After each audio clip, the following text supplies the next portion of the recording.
라는 8개 이상이 보여지고, 그래서 이스라엘의 그 회복을 말씀하고, 항상 이스라엘 회복을 얘기할 때는 그 열방, 그 주변 나라들을 이제 쓰러뜨리는, 그들과 싸워 이기는 것을 말씀하는데, 우리 지난번 8장에서는 이제 모두가 다 여호와를 알아서 쫓아가는 그것을 말씀했고, 오늘 9장 10장에서도 계속 이스라엘의 회복에 대해서 말씀하고 있습니다. 우리 하나님께서 먼저 1절부터 7절을 보면은 그 열방을, 이스라엘의 주변 나라를 심판하심을 우리가 찾아볼 수 있습니다. 여기 보면 하드락 땅, 또 다메섹, 또 2절에 보면 하맛, 다 수리아를 상징하는 것 같은데 특별히 이제 하맛은 다메섹에서 팔레스타인에 들어오는 그 입구에 있습니다. 그래서 이러한 수리아와, 그리고 또 2절에 두로와 시돈, 두로와 시돈, 원래는 이제 시돈이 더 주도적이었어요. 그런데 후에 베니기아의 그 수도가 이 두로가 되죠. 이 두로는 바다 가운데 섬에다가 성을 지었습니다. 견고한 성을 지어서 난공불락이에요. 어떻게 쳐들어갈 수가 없어요. 그래서 거기에 항상 그 지혜, 여기 매우 지혜로움이라 이렇게 돼 있죠. 부가 있고 지혜가 있는 바로 그런 나라입니다. 그런데 이제 이런 나라들이 다 우리 하나님께서 그들을 심판하신다. 그래서 4절에 보면 3절에 보면 두로는 자기를 위하여 요새를 건축하며 은을 티끌같이 금을 거리에 진흙같이 쌓아뒀, 아주 굉장히 부강한 나라였어요. 그러나 주께서 그를 정복하시며 그의 권세를 바다에 쳐넣으시니 그가 불에 삼켜질지라. 그래서 이스라엘 주변에 있는 이런 나라들을 심판하시고, 그리고 5절에 보면 아스글론, 거기 보여지는 아스글론, 가사, 에그론, 또 아스돗, 이것은 블레셋의 대표적인 나라들입니다. 그래서 블레셋도 심판당한다는 뜻이죠. 그래서 아스글론이 보고 무서워하며 가사도 심히 아파할 것이며, 이들은 이제 지금 심판 중에 있으니까. 에그론은 그 소망이 수치가 되므로 역시 그러하리라. 가사에는 임금이 끊어질 것이고, 아스글론에는 주민이 없어질 것이고, 아스돗에는 잡적이 거주해라. 지금 이스라엘이 원래 그렇게 되지 않았습니까? 다 사라지고 그랬는데, 그래서 내가 블레셋 사람의 교만을 끊고 그의 입에서 그의 피를 그의 이사에서 그 가증한 것을 제거하리니. 이들이 우상 숭배하면서 제물을 피자막 먹어요. 이런 것들을 다 제거하겠다. 그래서 이 심판받은 이 나라들이 이제 어떻게 합니까? 오히려 유다의 통치를 받는 거예요. 그래서 그들도 남아서 우리 하나님께 돌아와서 유다의 한 지도자 같이 되겠고, 에그로는 여부스 사람 같이 되리라. 여부스라는 것은 이제 다윗이 정복해서 그들이 결국은 백성이, 이스라엘 백성이 되는 바로 그 족속입니다. 역대상 21장이나 이런 데 보면 여부스, 이들도 다 이스라엘의 통치를 받게 하겠다. 그래서 1절부터 7절까지는 하나님께서 강한 나라들을 심판하시는 그러한 모습, 그래서 이스라엘 회복을 얘기하고, 이제 적극적으로 이스라엘에 대해서 어떻게 할 것인가. 8절에 보니까 보호하시겠다고 그랬죠. 보호하신다. 내가 내 집을 둘러 진을 쳐서 적군을 막아 거기 왕래하지 못하게 보호해 주신다. 포악한 자가 다시는 올 수 없도록 그렇게 보호해 주신다. 그러니까 좋은 거죠. 이스라엘은 참 좋아요. 보호해 주시니까. 회복을 얘기하는. 그런데 이제 이것이 아니고 그 다음에 이제 중요한 것은 9절 10절이죠. 하나님의 생각하심이 있어요.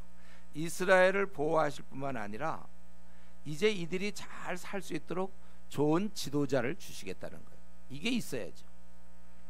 그래서 시온의 딸, 또 예루살렘 딸, 너희가 아주 기뻐하라, 즐거워하라. 왜냐하면 왕이 오신다는 거예요. 왕이 이 이스라엘에게 이들을 보호하고 지켜주면 근본적으로 이들을 다스릴 자가 있어야 되는데 그 왕이 오신다는 것입니다. 그 왕은 근데 공의로우시고 구원을 베푸시며 또 겸손해서 나귀를 타시나니 나귀의 작은 것 곧 나귀 새끼니라. 우리는 이것은 아주 익숙한 구절이죠. 이 구절은 바로 메시아를 의미하잖아요. 앞으로 장차 이스라엘 땅에 메시아의 등장, 그분이 사실 다스려줘야 이 땅에 참된 공의, 평화가 있는 거예요. 그래서 그분이 오심으로 10절에 더 이상 전쟁할 이유가 없어요.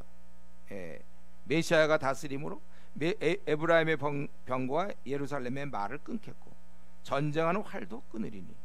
이제는 더 이상 싸울 게 없어요. 그분이 다스림으로. 그래서 이방 사람에게 화평을 전할 것이요 그의 통치는 전 영역에, 여기 그게 이제 바다에서 바다, 그러니까 전체를 다 메시아가 통치한다, 그것입니다.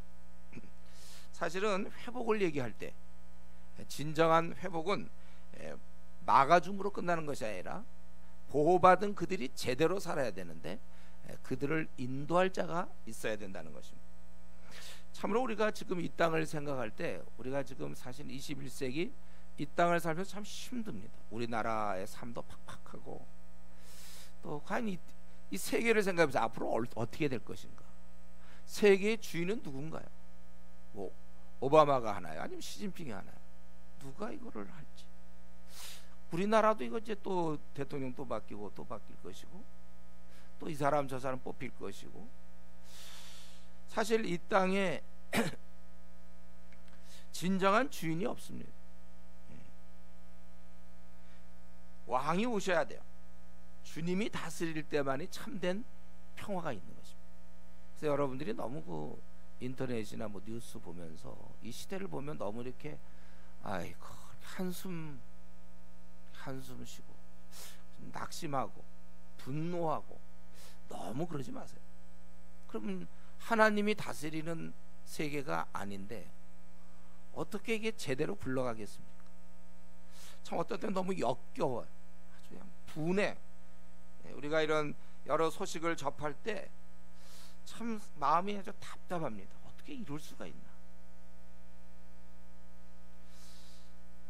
그것이 바로 주님이 없는 이 땅의 모습이에요.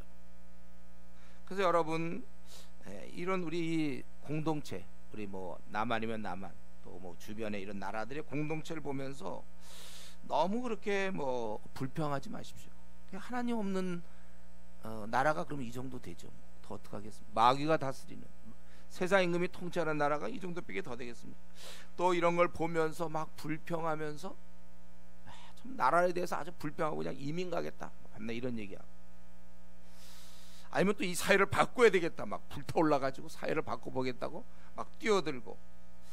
그래도 우리가 그렇게 이민을 가려고 해도 안 되고 이 사회를 막 바꿔보려고 해도 되는 것이 아니고, 그거는 근본적으로 왕의 다스림, 주님의 통치의 주의 통치가 이루어질 때 진정으로 공의와 평화와 모든 게 다 정상적으로 돌아가는 것임을 우리가 잊어서는 안 됩니다. 그래서 여러분이 정말 이 나라를 사랑한다면 뭐 어디 가서 막 데모하고, 물론 경우에 따라서 할 때가 있어야 될지 모르겠어요. 그러나 정말 여러분이 나라를 사랑한다면 우선 성경에서 얘기한 대로 나라를 위해서 기도하세요. 우리 박 대통령을 위해서 기도하고, 또 새로 된 뭐 이 총리를 위해서 우리가 기도할 것이고, 국회의원을 위해서 기도할 거예요. 또 내가 선호하던 사람이든 선호하지 않던 사람이든, 내가 뽑았던 사람이든 뽑지 않았던 사람이든 누구라도 우리는 그들이 제대로 정치를 잘할 거라고 믿어서는 안 돼요. 다들 하나님 없는 사람이 어떻게 제대로 뭘 잘하겠습니까? 더나 그들이 연합돼 가지고 다 권력에 대한 집착이 있을 것이고 자기 삶에 대한 집착이 있는 것입니다. 오히려 우리가 할 일은 뭐예요? 기도. 그리고 그런 곳곳에 좋은 하나님을 두려워하는 사람을 내보내면 그 사람이 정말 진정한 기독교, 그러니까 교회만 다니는 장로 말고 진짜 주를 섬기는 헌신된 집사 장로가 만약에 중책을 맡게 되면 최소한도 바뀐다는 것이죠. 그래서 우리가 사실 할 일은 나라를 위해 성경에 있는 것처럼 열심히 기도해야 돼요. 왜냐하면 이들은 술 취한 사람 같거든요. 하나님이 없기 때문에 어두움에서 움직이는 사람들이기 때문에 제대로 이들이 할 거라고 생각하면 안 돼요. 잠시 잠깐 할지 몰라도 안 되는 것입니다. 그래서 여러분들이 열심히 중보해야 되고, 그리고 여러분들이 열심히 전도해야 되는 거예요. 자꾸 하나님을 주인으로 모신 사람들을 자꾸 내보내는 일. 그러므로 나라를 위해서 별로 기도도 안 하고, 그리고 전도도 안 하면서 이민 가겠다, 안 되는 거예요. 그렇게 안 하면서 여러분 투덜댈 자격이 없습니다. 자기 해야 될 일. 사실 정치는 겉으로 드러나기는 우리 대통령이야 뭐 총리나 뭐 장관 뭐 국회의원들이 하는 것처럼 보이지만 실제 정치는 우리가 하는 거예요. 우리가 기도함으로 제대로 된 정치가 이루어지는 것이고, 또 우리가 전도함으로 다음에 일꾼들을 계속해서 사회에 배출함으로 그들이 곳곳에 가서 우리처럼 제대로 섬기면 될 거 아닙니까? 그러니까 이런 일을 안 하는 사람들은 괜히 무슨 뉴스 뭐 이런 거 가지고 나라가 이렇게 돼서 어떡하냐 하면 하지도 마세요. 그럴 자격이 없는 겁니다. 여기서도 진정한 그 공의, 또 진정한 화평, 그것은 그분이 오셨을 때. 그래서 우리는 이런 역겨운 아주 분한 사회의 어떤 뉴스를 접할 때마다 더욱 우리는 그날을 사모할 수 있어야 돼.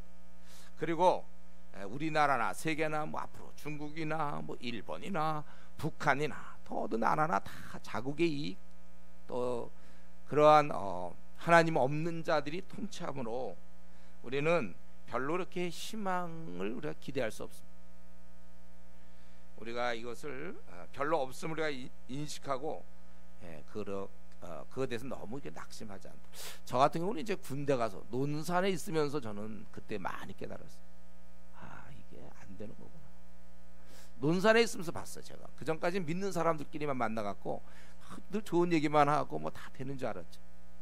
근데 이제 제가 논산에 가서 보니까 하나님 없는 자들의 모습을 아주 적나라하게 느끼면서, 그러니까 기도 안 할 수가 없더라고요.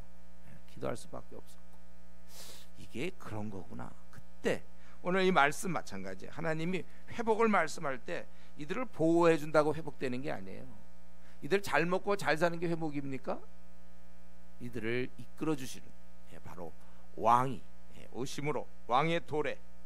그래서 여러분, 우리가 공중의 권세 잡은 자가 지배하는 이 땅에서 너무 이렇게 낙심을 하지 마세요. 또 앞으로 점점 나아질 거라 이런 괜한 기대 같은 거 하지 말고 점점 세속적일 것이고, 앞으로 문제는 더하고 아주 그냥 냄새나고 지저분하고, 참 좋은 얘기는 아니지만 난 그거 뭐 아버지가 딸을 뭐 이렇게 뭐 성적으로 뭐 했다, 이런 같은 정말 역겨운 이런 것들이 이 땅에 존재하거든. 더 얘기하고 싶지 않아. 이 땅에 벌어지는 거에 대해서 기도하세요. 엉망인 이 땅 기도해. 소돔과 고모라 같은 땅, 음란하게 이를 데 없는 땅을 여러분들이 기도하셔야 되는 것입니다. 그리고 전도하세요. 우리가 기도만 하는 건 좀 소극적이요. 새 일꾼을 계속해서 배출시키겠다는 의지를 가지고, 그렇지 않거들랑 아까 뭐라고 그랬어요? 더 이상 이 사회에 대해서 얘기도 하지 마세요. 기도도 안 하고 전도도 안 하면서 무슨 사회에 대해서, 그거 뭐 마귀가 움직이고 어둠의 자식들이 하는 걸 가지고 뭘 혀를 끌끌 차고 말이야. 이게 뭔가, 이 사회가 뭐가, 그리고 이걸 또 뭐 어떻게 해보겠다고. 우리가 그렇게 하면 안 됩니다. 그 왕이 오셔야 돼요. 결국 우리가 이 땅은 앞으로 점점 더 힘들 겁니다. 뭐 일본이 어떻게 되고 뭐 중국, 옛날에 안 그랬네? 다 그랬죠. 또 우리 나라 자체도 맨날 싸우고, 지금 이제 남남 갈등으로 싸우고, 하여튼 이리 싸우고 저리 싸우고, 교회들도 막 싸우고, 교회들도 뭐 되게 많이 싸워요. 성도들끼리도 싸우고, 마음에 든다 안 든다, 목사와 또 성도 간에, 또 성도와 성도들끼리 참된 사랑이요 점점 식어져.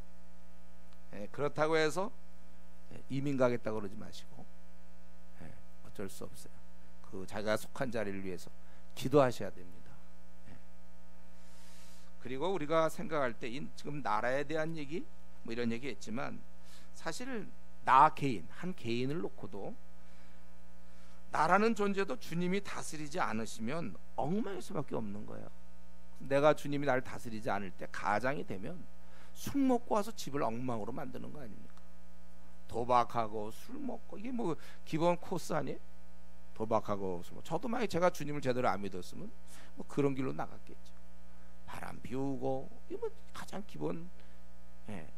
여러분도 마찬가지예요. 하나님의 통치를 받지 않는다면 우리 뭐 이 정치꼴이나 뭐 다를 거 하나도 없습니다. 우리도 마찬가지. 그렇기 때문에 우리가 엉망이 된단 말이에요.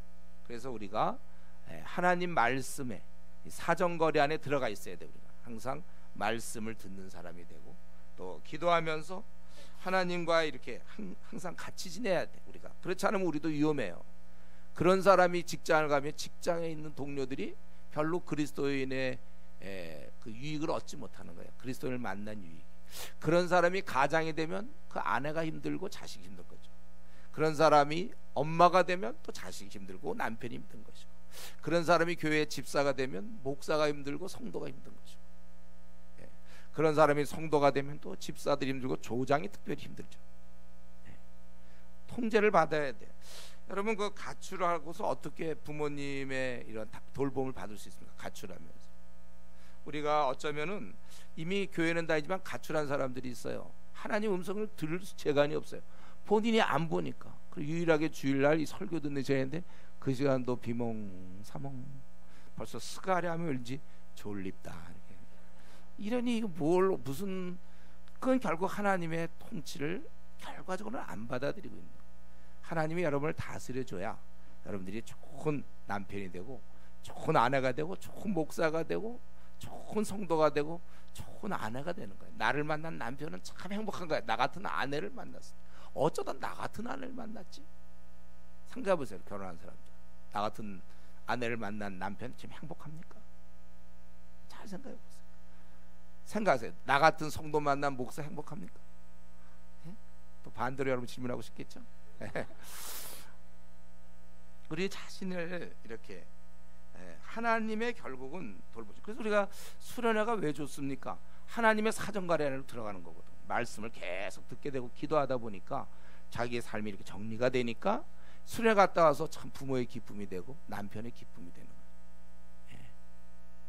정말로 수련회 갔다 오니까 성도의, 목사의 기쁨이 되는 거예요. 그 까칠하던 애가 수련회 갔다 오더니 이제 바뀐 거예요.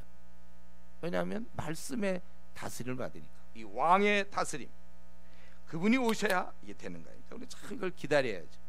그러다가 이제 수련회 갔다가 와서 또 한 2주 지나면 또 옛날로 다시 돌아가서 또 사정거리 밖으로 나가니까 성경 안 보고 기도 생활 안 하면 천하의 누구라도 다 마찬가지입니다. 말씀과 기도로 하나님과 늘 영향력 안에 들어가 있어야 되는 거예요. 이제 이렇게 하나님께서 말씀하시고 실제 이스라엘을 어떻게 이제 대하시는지, 이방은 벌하셨지만 거기 11절에 보면 나를 이제 너를 내가 풀어주시겠다. 너 갇힌 자들을 물 없는 구덩이에서 놓았나니 갇혀 있으나 이제 너희 소망을 품은 자들은 너희는 요새로, 이렇게 하나님이 해준데 다 받아들일 수 있다는 것입니다. 그래서 내게 값지나 갚을 것이고, 또 이렇게 온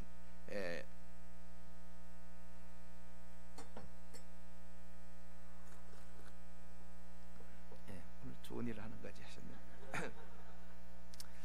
하셨네. 우리 말씀과 참 기도 생활하는 걸 결국 다 이렇게 주의 다스림을 말하며, 그리고 이제는 이들은 이방은 벌하셨지만 남은 자들을 잘 받아주시고, 13절에 보면 이제 이 유다를 당긴 활로 삼고 에브라임을 끼운 화살로 삼았으니 시온아, 내가 네 자식들을 일으켜 헬라 자식들을 치게 하며 너를 용사의 칼과 같게 하리라.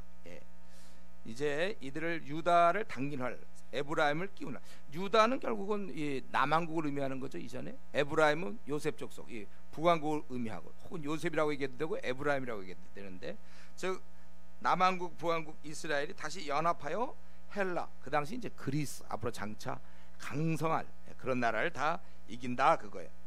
그리고 여호와께서 이렇게 하는 것은 여호와께서 이제 그들과 함께 하심으로, 여호와께서 그들 위에 나타나서 그들의 화살을 번개같이 쏘아내실 것이요, 주 여호와께서 나팔을 불게 하시면 남방의 회오리 바람을 타고 가실 것이라. 이건 이제 하나님께서 도와주신다는 거예요. 이스라엘을 여호와께서 그들을 호위하시리니 그들이 원수를 삼키며 물배들을 밟을 것이며 그 공격 수단들을 다 밟고 그들이 피를 마시고 즐거이 부리기를 술 취한 것 같이 할 것인즉 피가 가득한 동이와도 같고, 그 물동이처럼 말이죠. 피가 가득한 동이와 같고 피 묻은 제단 모퉁이와도 같을 것이라. 이것에 좀 해석이 피가 가득한 동이 같고 피 묻은 제단 모퉁이와도 같을 것이다. 그러니까 원수들의 멸망으로도 볼 수 있고, 이 피에 대해서 또 한 가지는 이제 이스라엘이 승리함으로 하나님께 감사의 제물을 많이 드렸다, 뭐 이렇게도 해석할 수 있습니다. 결국 뭐냐면 하나님이 그들을 사용함으로 이방을 이기신다는 거예요. 그래서 16절, 이날에 그들의 하나님 여호와께서 그들을 자기 백성의 양떼같이 구원하시리니, 원래 양은 힘이 없습니다. 목자가 구해줘야 되는 거예요. 그래서 이스라엘이 그렇다는 것, 힘은 없지만 목자이신 여호와께서 그들을 구원하셔서, 그래서 그들이 왕관의 보석같이 여호와의 땅에 빛나리로다. 아주 형통함을 얘기하죠. 멸관의 보석, 왕관의 보석같이 빛난다는 거예요. 그래서 그 모습이 그의 형통과 그의 아름다움이 어찌 그리 큰지, 곡식은 청년을 새보던 처녀를 강건하게 하라. 갈수록 이렇게 더욱 힘을 얻을 수 있도록 그렇게 하신다는 것입니다. 그러니까 결국 11절부터 17절까지 이스라엘에 대한 회복을 말씀할 때 마지막 결론은 뭐냐 하면, 이들이 풀어주시고 포로로 있다가 풀어주시고 돌아오게 하셔서 연합해서 원수를 이기고, 그래서 결국은 빛나게 하신다는 것입니다. 이 모두는 양떼 같은 우리들에게 하나님이 은혜 주셔야 되는 거예요. 하나님이 우리와 함께 하실 때 결국 우리의 삶은 결론적으로 빛나게 된다는 거예요. 회복을 말씀하실 때 이 빛남을 말씀하시는 것입니다. 하나님이 함께 하심으로 내 삶은 빛나는 것이다. 그렇지 않을 때는 이제 노예죠. 노예며 초라함을 면할 수가 없어요. 그러나 하나님이 그들을 다 끌어내셔서 우리의 생을 빛나게 하신다. 그래서 이게 참 중요합니다, 여러분. 하나님과 동행하느냐, 하나님과 동행하지 않느냐에 따라서 우리 생이 결정되는 거예요. 빛나는 인생을 살 것이냐, 아니면 정말 빛도 없는 초라한 인생을 살 것인가는 여기서 결정되는 거예요. 하나님과 함께 하느냐, 하나님과 멀리 떨어져 있느냐. 그래서 여러분, 우리는 하나님과 늘 가까이 경건에 힘쓰는 거예요. 아담하가 타락한 이후로 하나님과 분리됐던 우리는 끊임없이 기도와 말씀 생활, 이 경건 생활을 꾸준히 함으로 하나님과 동행하는 거죠. 그럴 때 우리 생이 빛나는 것입니다. 이건 너무 뻔해요. 이거 공식이 너무 뻔한 거예요. 하나님과 함께하면 생이 빛나는 것이고, 하나님과 이렇게 가까이 하지 않고 좀 민족되고 좀 뭔가 약간 삐딱한 듯, 뭔가 좀 그러면, 하나님을 좀 멀리하고 그러면 우리 생은 망하는 거예요. 물론 세상에서 잘 나갈 수는 있죠. 돈도 많이 벌 수 있어요. 좋은 직위를 얻을 수 있습니다. 그러나 그거는 초라한 거예요. 하나님 관점에서 하나님과 함께 할 때 궁극적으로 하나님이 그들을 붙잡아 일으키시고 이기게 하시고 결국 그들을 구원하셔서 그들의 왕관의 보석같이 여호와의 땅에 빛나리로다. 이렇게 빛나야 된다는 거예요. 그래서 중요한 건 우리가 이런 설교를 들을 때 이 시간에 여러분들이 자기 자신을 생각하세요. 그럼 궁극적으로 하나님이 회복시킨 이스라엘은 빛났다는 것이죠. 나는 내 삶을 생각할 때 내 삶이 빛나고 있는가? 이거 자꾸 뭐 돈을 벌었는가 안 버는가 이거 따지면 안 돼요. 학벌이 있냐 없냐 그게 아니라 지금 내 삶이 참 너무 좋다. 난 참 만족한다. 지금의 요 삶을 절대 남과 바꿀 수 없다. 다시 태어나도 나는 이렇게 살 것이다. 이런 삶이 이제 빛나는 것이죠. 우리가 뭐 가난하든지 부자든지 지위가 있든지 없든지 우리가 하나님과 동행한다면, 그래서 내가 참 그럼 만족해요. 만족. 하나님과 동행할 때 참 만족하고, 그리고 그 삶이 값지고 귀한 것이며 빛나는 것이라는 것이죠. 그래서 여러분 삶은 반드시 하나님이 여러분을 회복시키셨잖아요. 그렇죠? 여러분 회복시켰죠. 그때 우리는 빛나야 되는 건 마땅한 것입니다. 물론 과정 중에는 어려움이 있어요. 뭐 종살이, 옥살이에 이런 과정이 있겠죠. 또 쫓겨다니는, 사울왕한테 쫓겨다니는 그런 좀 어려움은 있지만, 그렇다고 해서 그게 초라한 삶은 아니에요. 무가치한 삶이 아닙니다. 무기력한 삶이 아니에요. 그거는. 하여튼에 우리는 중요한 거는 내가 지금 뭘 하든지, 어떤 형편이든지, 뭐 부자든지 가난하든지 지위가 있든지 없든지 하네, 항상 자기가 자기를 알아요. 지금 내 삶은 빛나고 있는가. 빛나는 인생을 주셨건만 초라하게 비천하게 살면 안 돼요. 돈만 많은데 되게 비천하게 사는 사람이 있어요. 뭐 PhD며 또 세상적으로 뭐 많은 직위를 얻었다 하더라도 아주 삶이 비천하단 말이에요. 사울의 삶이 그게 빛나는 삶입니까? 사울 왕이라도 초라한 거예요. 그거는요, 하나님이 함께 할 때 빛나는 거예요. 이거 너무나 중요한 공식인데, 이거요, 뭘 해도 좋아. 여러분들이 뭘 잘 나가도 뭐 안 나가도 관계없어요. 하나님과 함께하는 사람은 빛나는 사람이요. 하나님과 이렇게 좀 거리를 두고 좀 멀멀하고 그냥 대충 신앙생활하고 이럴 경우에는 초라하단 말이에요. 그 삶이. 이런 설교는 제가 벌써 수없이 했죠. 초라한 삶과 빛나는 삶. 다시 한번, 혹시 그동안 수없이 들어서도 졸았습니까? 그럼 다시 잘 들으세요. 하나님이 동행하시고 하나님이 함께하는 삶은 언제나 빛나는 거예요. 그가 종살래도 그는 빛나는 것이고, 감옥에 들어가도 빛나는 것이고, 꼭 국무총리에서 빛나는 것이 아니라 어디에 있든지. 사도 바울을 보세요. 아무것도 없지만 모든 것을 가진 무명한 자 같으나 유명한 자요. 이 말을 여러분 다 이해할 수 있어야 돼. 이 말 이해 못하면 안 돼요. 그래서 이렇게 우리 인생 앞으로 여러분 얼마 남았어요? 우리 대학생들은 한 50년 남았죠. 이제 50년, 대학생들 조금 50년 좀 60년까지 불지만 앞으로 여러분 얼마 남았어요? 제가 이것만 꼭 기억하세요. 오늘 아침에 하나님과 함께하면 내 생은 빛난다. 하나님을 내가 함께하지 않으면 아무리 잘 풀린다 할지라도 초라한 생. 얼마나 이런 비밀을 오늘 아침에 말씀드려요. 여러분 저한테 돈 내야 돼. 다들요. 한 100만 원씩 내야 돼. 지금 이건 엄청난 얘기. 앞으로 우리 대학생들 앞으로 50년 남은 거 60년 남은 거 아주 빛나게 살 수 있는 방법이 있다면 여호와를 가까이 하는 거예요. 그게 최고입니다. 빛나게 하신다고 그랬잖아요. 우리 하나님이 왕관의 보석같이. 봤어요 이런 거? 왕관의 보석 얼마나 빛납니까? 그러한 생을 사셔야지 초라하게 살면 안 돼요. 여러분들. 하나님 기껏 우리한테 빛나게 살도록 했는데 이래 잘 먹고 잘 살았다 그리고 죽으면 되겠어요? 뭔가 의미가 있어요. 하나님이 함께하며 그 드러나는 어떤 그 모습이 있어야 된단 말이에요. 빛난다. 비록 내가 취직이 좀 잘 안 되고 또 승진도 잘 안 될 수 있고 내가 원하는 것을 잘 못 가질 수도 있고 또 자녀들이 힘들 수 있고 나에겐 뭐 여러 가지 조건이 안 좋을 수 있어도 빛나는 삶이 있단 말이죠. 그렇게 살아야 돼. 만족해야 돼. 지금 이 시간에 딱 생각할 때 나는 좋다. 난 진짜 잘 됐다. 나 같은 사람. 나는 만족한다. 대만족이다.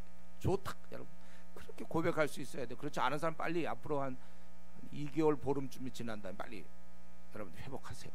이번 한 5월쯤이나 6월쯤에는 딱 그 자리에 들어가서 이제 내가 죽어도 괜찮다. 만족이다. 대만족이다. 주님과 함께 동행. 말씀 기도 생활 열심히 하라는 거예요. 이렇게 귀한 뜻을 가지고 성경 좀 보고 기도하라 해도 우리 목사님 강요하신다. 참 대단해. 그런 것도 보면 어떻게 그렇게 깨달음이 없습니까? 여기 분명히 나왔잖아요. 하나님이 다 함께 하실 때 이렇게 되는 거예요. 그리고 10장으로 넘어가서 지금 계속 회복을 말씀하는 중에 특별히 10장 내용을 가만히 들여다보면 이제 여기 보면 돌아오라는 얘기가 많잖아요. 돌아오고 거기 6절에도 돌아옴이 있고 또 8절에도 그들이 번성하고 9절에서 돌아오고 10절에 돌아오고 거할 것이 부족하고 가만히 보니까 이 특별히 이 10장은 회복 중에서도 특별히 이제 아직 돌아오지 못한 자들 결국은 이제 다 포함한다고도 볼 수 있지만 특별히 그런 걸 좀 염두에 두고 쓴 것 같기도 해요. 뭐 정확하지는 않지만요. 그래서 10장 1절에 먼저 갑자기 봄비가 올 때 좀 이상하죠. 갑자기 봄비 올 때 하나의 예예니까 봄비가 올 때 저기 이스라엘은 늦은 비라고 그러죠. 이때 3월에 내리는 비인데 이제 곡식이 익도록 늦은 비라고 그러는데 여호와 곧 구름을 일게 하시는 여호와께 비를 구하라 이렇게 돼 있어요. 우리에게 소낙비를 내려서 밭에 채소를 각 사람이 주라. 결국 채소를 주시는 건 하나님이 주시는 거예요. 그래서 지금 10장 1절에 비를 구하라 그러면 주겠다.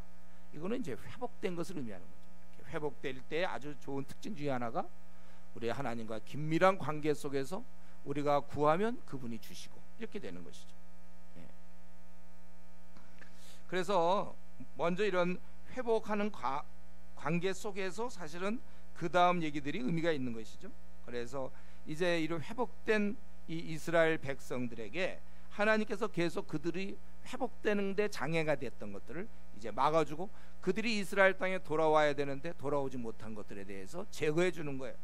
그래서 여기 보면은 그동안에 사실은 근본적으로 이스라엘이 이렇게 된 게 죄를 지은 것이고 더 따져보면 사실 요거는 우리도 이렇게 생각해야 돼. 결국 왜 그런가? 물론 본인의 잘못이 있지만 가만히 보면 거짓 가르침, 잘못된 가르침 때문에 그렇다는 거예요.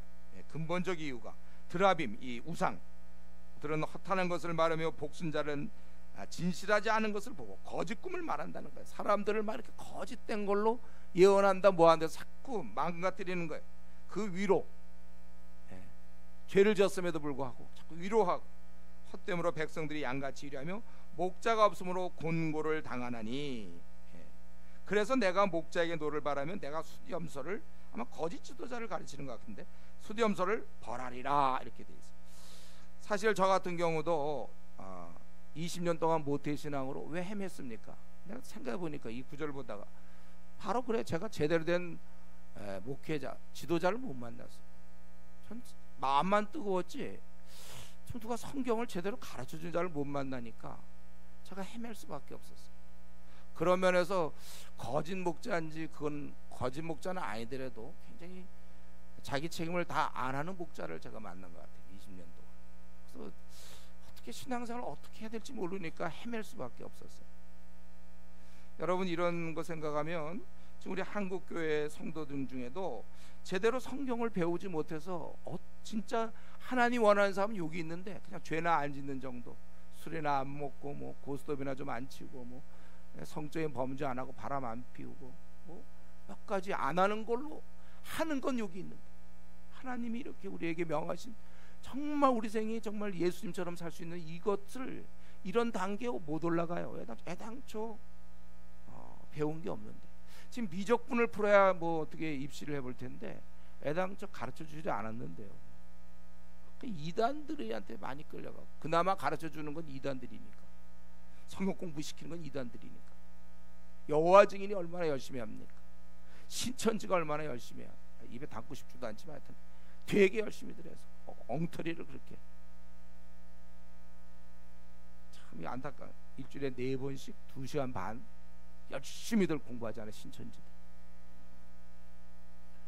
우리가 이런 거 생각하면요 우리 한국의 교회 그 신학 대학원들 목회자 양성하는 어떻게 보면 키우는 이 신학교를 위해서 기도해야 돼요. 제대로 된 이들을 잘 키워야 돼요.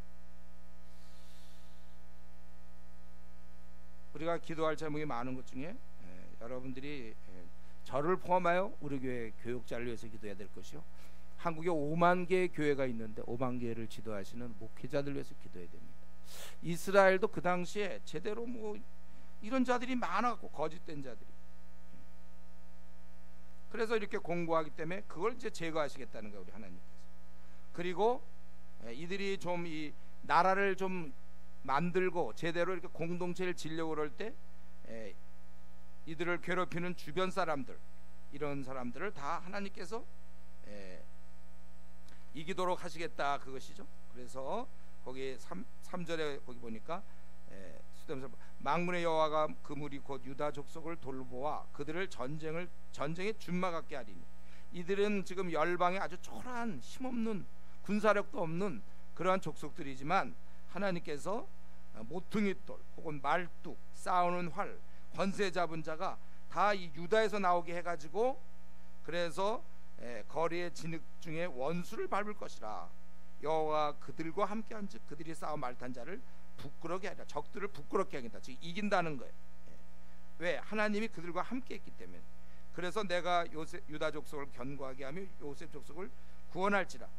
남한국과 북한국을 의미한다 그랬어요. 내가 그들을 궁일히 여기고 그들이 돌아오게 하리니 그들은 내가 내버린 일이 없었은가. 처음엔 내버렸다는 것이죠. 되리라. 나는 그들의 하나님 여호와라. 내가 그들에게 들으리라. 지금 이제 하나님께서는 이들을 궁일히 여겨서 돌아오게 하겠다는 거예요.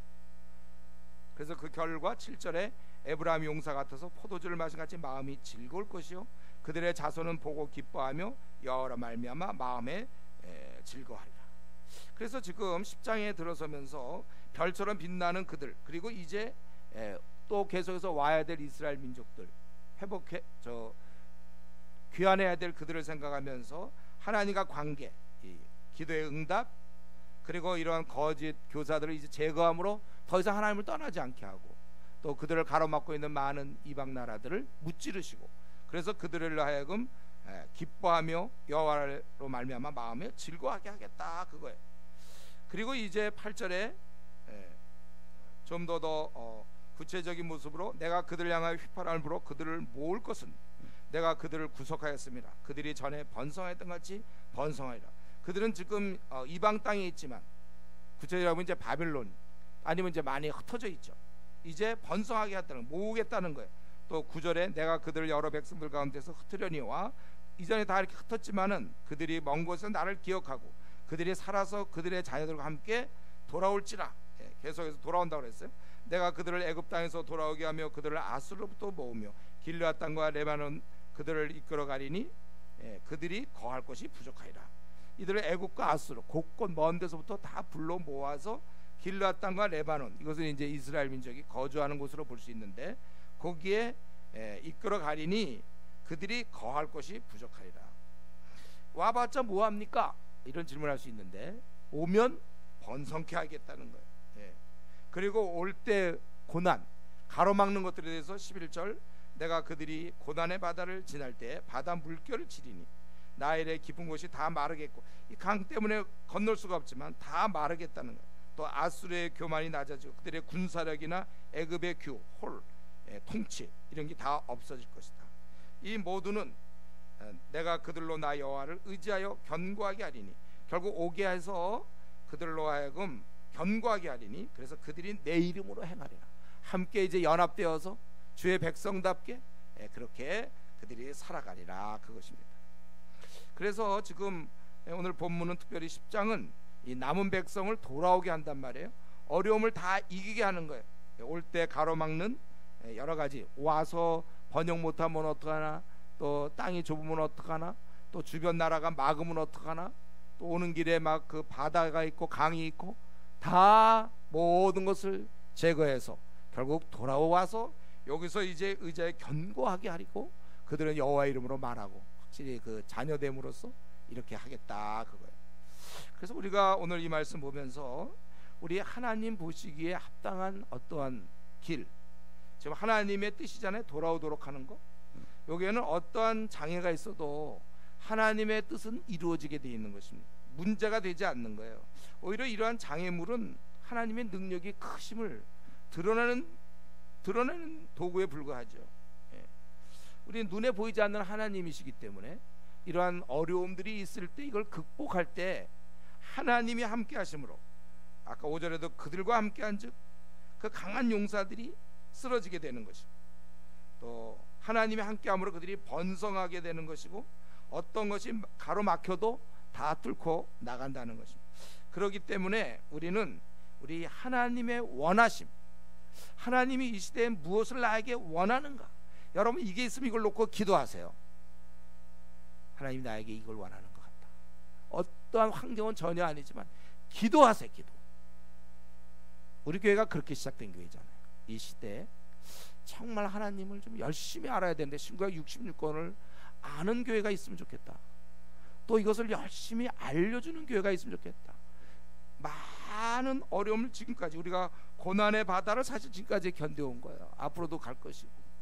그러나 하나님의 뜻이기 때문에 하나님이 기뻐하시는 거라면 우리는 다 헤쳐나갈 수가 있는 것입니다. 여러분, 우리가 중요한 건 그거예요. 하나님이 무엇을 기뻐하실까? 내 생에 있어서 내가 어떻게 살기를 하나님이 원하시는가? 이게 나의 야망이 아니라면, 욕심이 아니라면 간구하는 거예요. 하나님이 원하시는 걸 이루어야죠.